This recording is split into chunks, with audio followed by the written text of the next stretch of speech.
Muy bien, continuemos. Eh, esta esta concatenación de factores que se dan a inicios del siglo XX en nuestro país eh, llevan a que la salud, el culto a la salud, se convierta en valor absoluto, ¿verdad? Y dice Barran, un valor absoluto que condujo y que a la vez fue alimentado por la medicalización de la sociedad.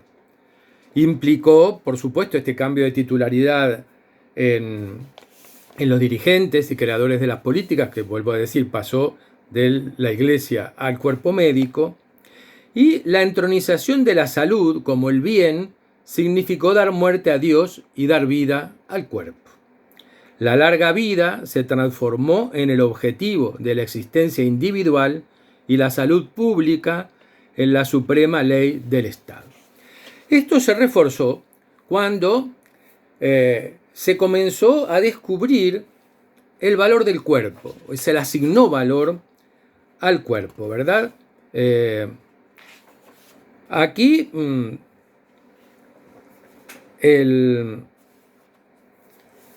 la higiene tiene un papel fundamental porque la higiene va también a incidir en cómo se valoriza este cuerpo que ahora es objeto de la mirada médica, ¿verdad?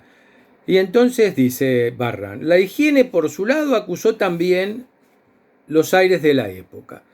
La condenación de todos los hábitos colectivos de la cultura. Presten atención a esto. Lo que dice, esto lo vamos a desarrollar la semana que viene en profundidad, pero presten atención a lo que dice.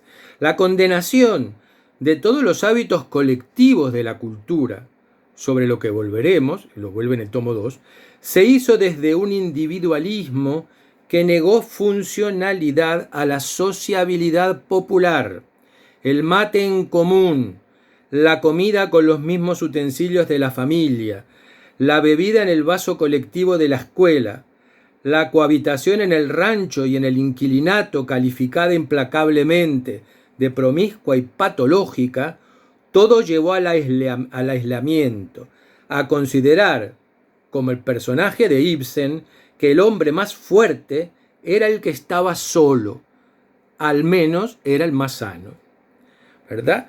Y decía el inspector departamental de higiene en 33 en 1914, entiendo que la verdadera lucha contra la tuberculosis estriba en que cada individuo sepa defenderse y se defienda de ella.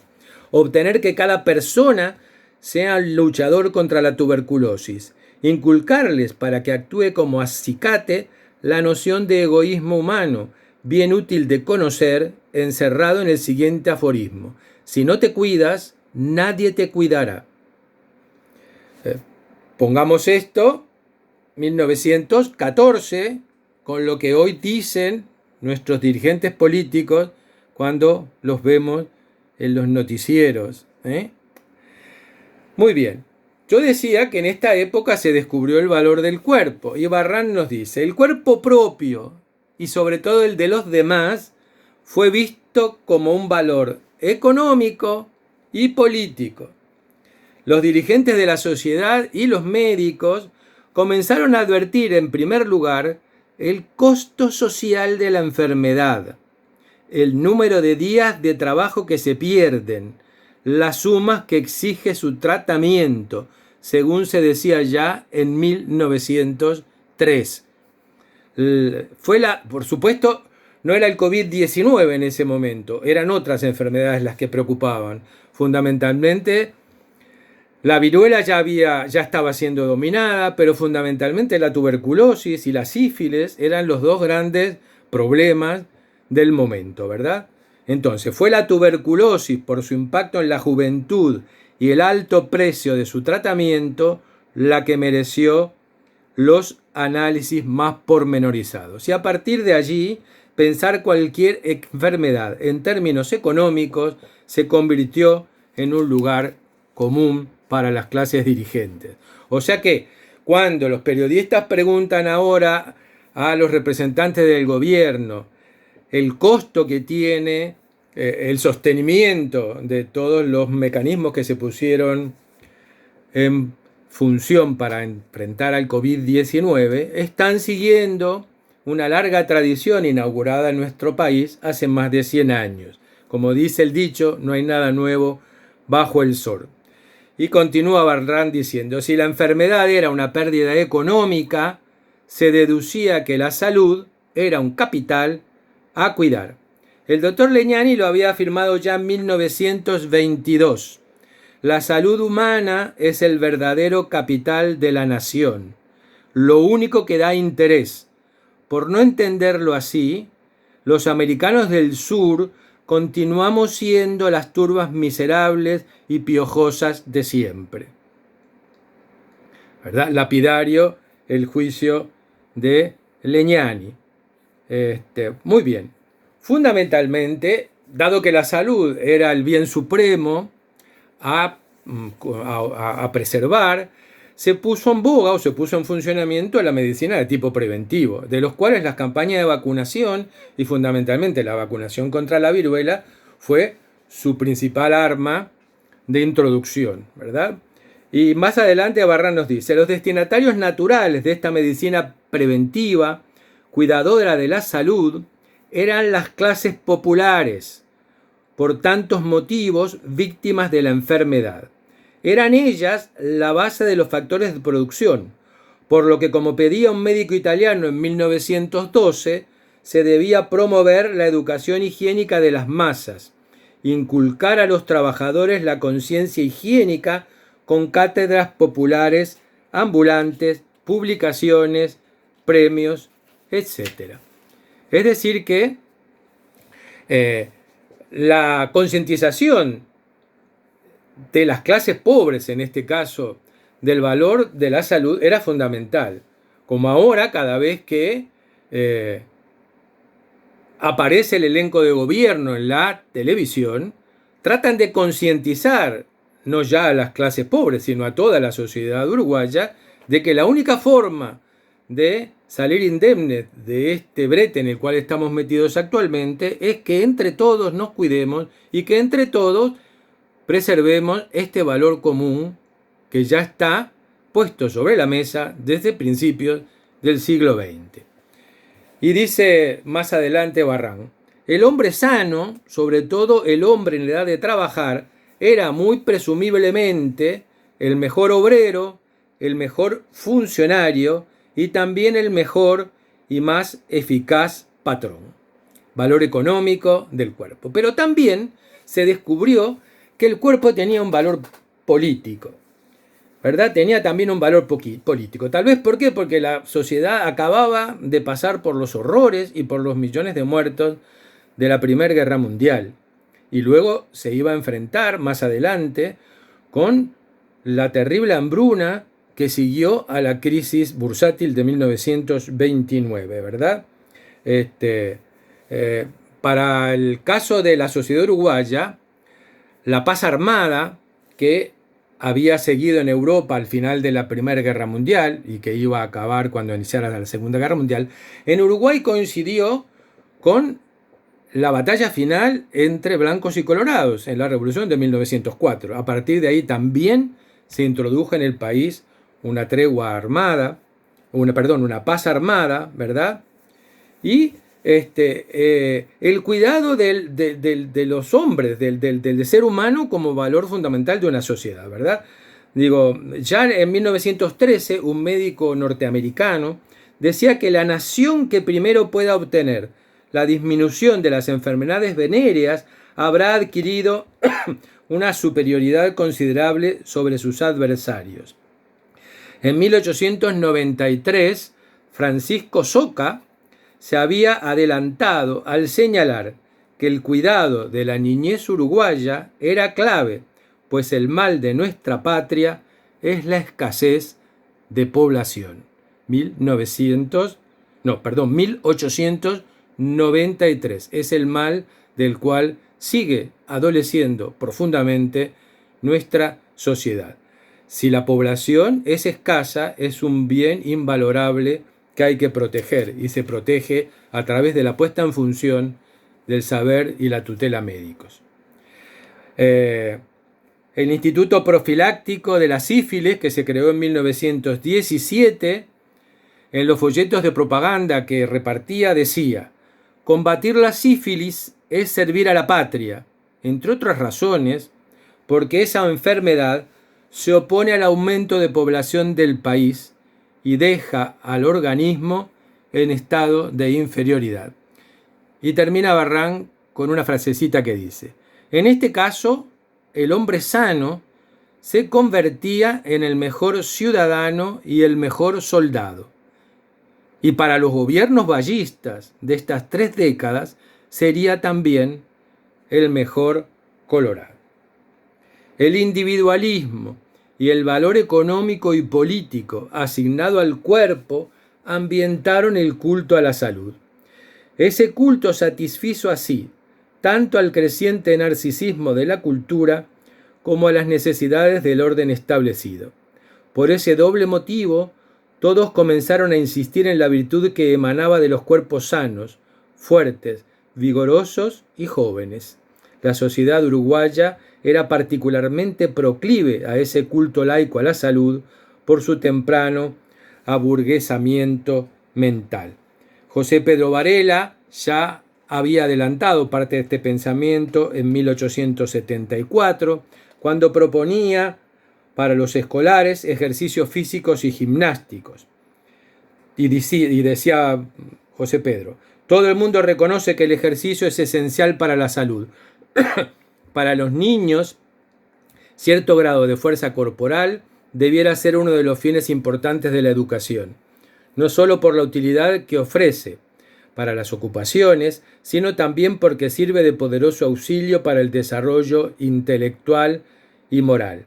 La salud, como base del comportamiento moral, también recibió el beneplácito del clero católico. Y así en 1907, el Colegio de la Sagrada Familia tenía entre sus fines cuidar de la salud y desarrollo físico de los alumnos con todo esmero, por medio de recreos, juegos honestos y moderados y ejercicios de gimnasia, para lo cual se han instalado grandes y numerosos patios y un cómodo gimnasio. Y los hermanos de la Sagrada Familia recomendaban el deporte, ¿verdad? Sobre todo para enfrentar los temibles y funestos ocios de las vacaciones. Sí, amigos míos, decían los folletos, las publicaciones de la Sagrada Familia. Sí, amigos míos, me gusta contemplaros en vuestros juegos de sport, bicicletas, carreras, fútbol, etc. Todo lo apruebo. Aplaudo a vuestras luchas y a vuestros triunfos, pero os aplaudo mucho más cuando os ejercitáis en la lucha por la fe. La actividad física reglada de esta forma, controlada y vigilada, alejaba del pecado, fundamentalmente de la masturbación, que era el camino directo al infierno. Después, no solo el poder católico, sino el poder laico también profundizó en este sentido. Y el Estado vallista creó la Comisión Nacional de Educación Física en 1911 y los protestantes crearon la Asociación de Boy Scouts Uruguayos en 1914. Y dice Barrán: la finalidad de todos, católicos, protestantes y liberales, era la salud y la preservación del cuerpo adolescente de los vicios funestos. Como sostenían los estatutos de los Boy Scouts, se debía preparar ciudadanos viriles, sanos de cuerpo y de pensamiento, útiles e ingeniosos en los rudos trances de la vida.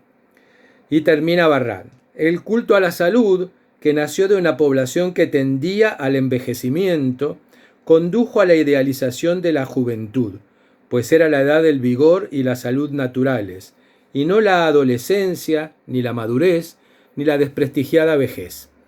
Este culto a lo joven tardó en culminar, aunque ya la revista Vivir, en febrero de 1938, asimiló la mujer ideal a la joven y tituló su artículo Belleza, Juventud. Fue una paradoja trágica que esa población en proceso de envejecimiento endiosara masoquistamente lo cada vez más escaso. Muchas tensiones personales nacieron de esta disociación entre lo obsesivamente sacralizado, el vigor, la juventud, la belleza, la salud, y lo vivido por mayorías cada día más amplias y viejas. Para finalizar este interesante desarrollo que hace Barrán en este primer tomo, él termina en un pequeño parágrafo que le pone recapitulación. Dice, recapitulemos. A partir de 1900, la sociedad uruguaya convirtió a la salud en valor supremo. De él derivó un poder opaco pero absoluto, el del médico, y un sentimiento inconfesado pero total, el del paciente. Esta novedad cultural definió a la modernidad, tanto como en otro plano, la libertad política y la lucha por el igualitarismo social.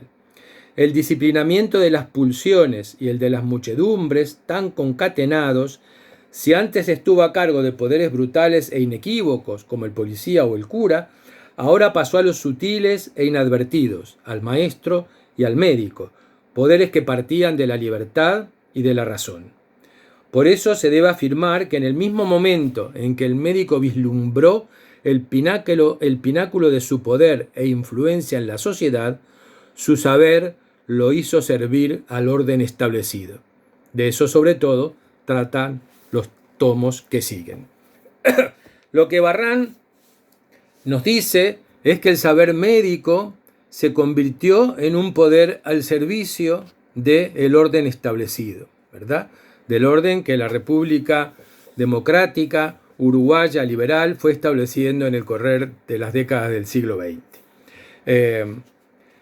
Esta forma de entender la vida en sociedad impactó sobre cómo fueron visualizadas las instancias de ocio, del entretenimiento, ¿verdad? Es decir, qué actividades de deporte, de entretenimiento cultural podían estar en sintonía con estos elementos que tratan de una suerte de un nuevo disciplinamiento de la sociedad. Barrán dice que su tercer tomo, fundamentalmente de esta trilogía, podría ser un tercer tomo de su historia de la sensibilidad, ¿verdad?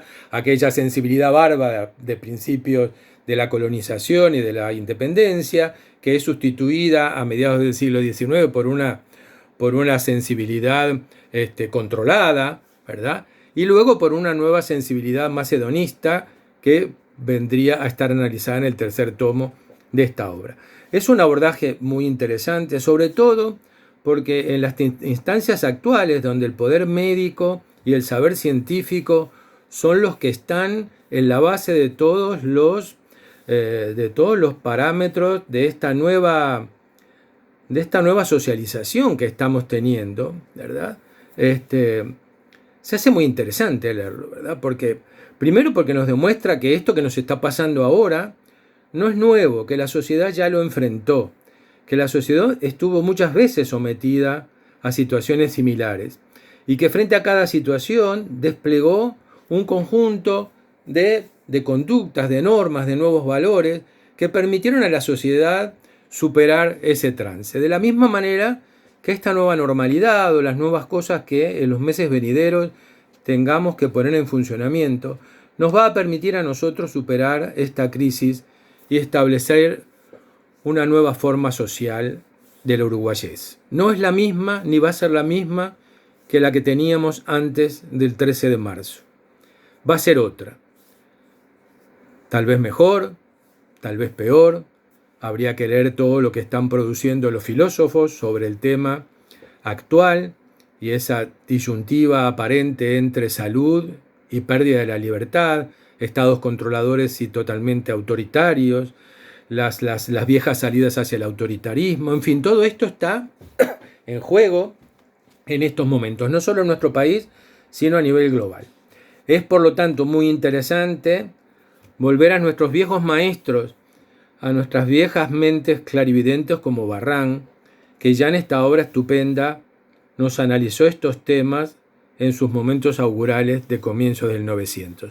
Hoy estamos a 100 años de distancia de estos momentos que analiza Barrán en estos libros, pero su análisis es absolutamente actual y si lo tienen a mano es una lectura muy amena y que les va a permitir tener un sentido crítico mucho mayor sobre lo que nos está pasando en el momento. Bueno, un enorme placer.